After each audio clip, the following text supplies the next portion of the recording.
ان کو ایک buffer zone چاہیے تھا، اس لیے انہوں نے حماس کو وہاں رکھا تھا.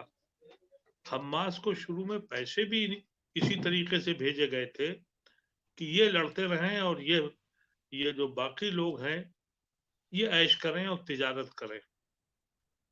ہم سب لوگوں کو یہ احساس ہو جانا چاہیے کہ حماس نے اپنے کو قربان کر کے فلسطین کے ایشو کو زندہ کیا ہے.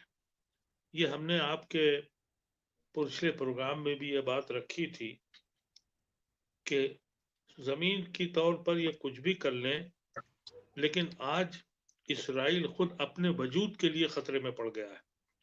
وہ جو دنیا میں یہ بالکل دکھاتا تھا کہ ہم بہت مہذب ہیں، ہم مسکین ہیں، ہمارے اوپر مظالم ہوتے ہیں، ہم اپنی دفاع کے لیے سب کچھ کرتے ہیں، یہ عیاں ہو گیا پوری دنیا کو کہ یہ بدترین لوگ ہیں، یہ ظالم لوگ ہیں.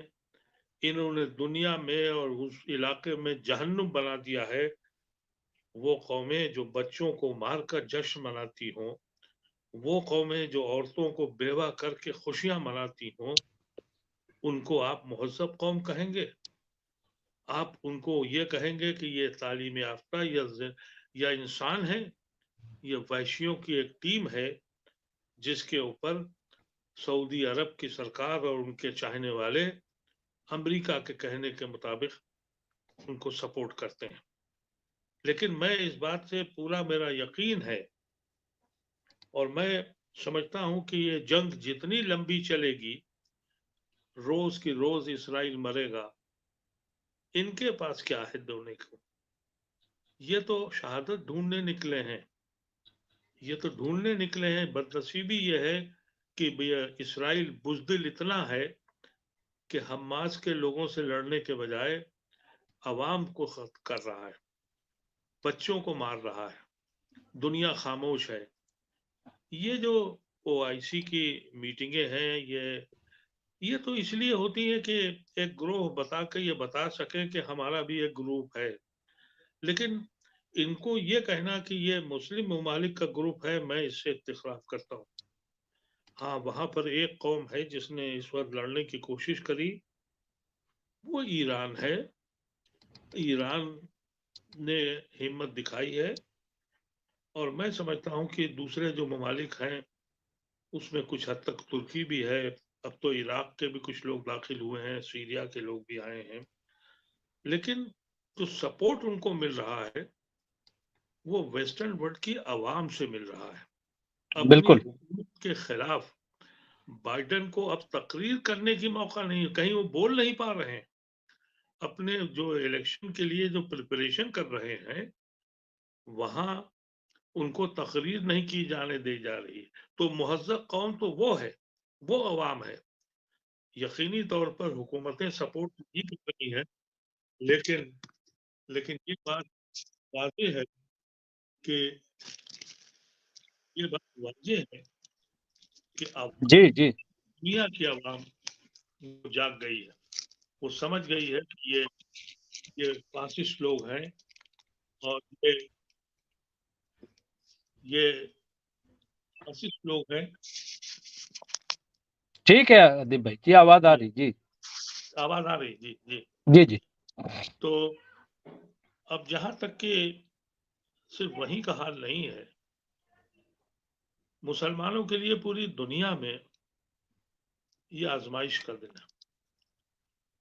مسلمان ہمارے اپنے ملک میں اس کے لیے بھی آزمائش ہے، اور ایسی آزمائش نہیں ہے. ایک گروہ تیار ہو گیا ہے اسلامو فوبیا کا، جو پورا ایک دور پر چلایا گیا پچھلے 20-25 سال سے امریکہ کے کہنے پر. اور یہ کب شروع ہوا؟ اسامہ بن لادن کے بعد. اسامہ بن لادن کہاں کے تھے؟ ہمارے ہندوستان پاکستان کے نہیں تھے، وہ بھی سعودیہ سے آئے تھے.